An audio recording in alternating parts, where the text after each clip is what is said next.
بسم اللہ الرحمن الرحیم۔ اللہ کی خوشنودی اور ناراضگی کی علامات۔ حضرت عمر رضی اللہ عنہ کا بیان ہے کہ مجھ سے یہ بیان کیا گیا کہ حضرت عیسیٰ علیہ السلام یا موسیٰ علیہ السلام نے اللہ سے دریافت کیا کہ لوگوں سے آپ کی راضی ہونے کی علامت کیا ہے۔ ارشاد ہوا کہ 3 علامتیں ہیں۔ نمبر 1، کیتی بونے کے وقت بارش کا نزول۔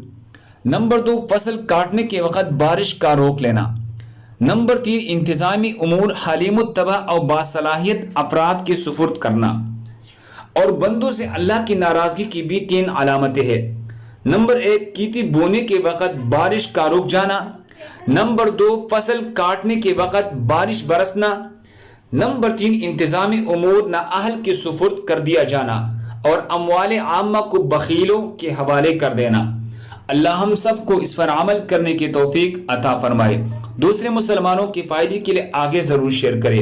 اگر آپ ہمارے چینل پر نئے ہیں تو ہمارے چینل کو سبسکرائب کریں۔ جزاک اللہ خیر۔